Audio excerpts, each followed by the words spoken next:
ایسے لوگ جن کو اللہ کے ذکر اور نماز پڑھنے اور زکات دینے سے نہ سوداگری غافل کرتی ہے نہ خرید و فروخت، وہ اس دن سے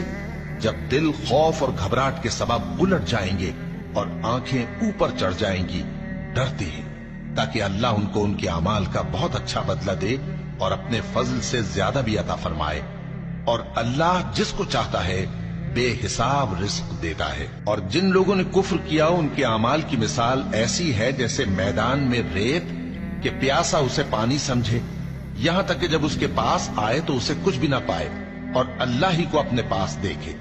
تو وہ اسے اس کا حساب پورا پورا چکا دے، اور اللہ جلد حساب کرنے والا ہے۔ یا ان کے اعمال کی مثال ایسی ہے جیسے گہرے سمندر میں اندھیرے جس پر لہر چڑھی چلی آتی ہو اور اس کے اوپر اور لہر آ رہی ہو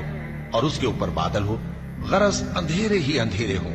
ایک پر ایک چھایا ہوا، جب اپنا ہاتھ نکالے تو کچھ نہ دیکھ سکے۔ اور جس کو اللہ روشنی نہ دے اس کو کہیں بھی روشنی نہیں مل سکتی۔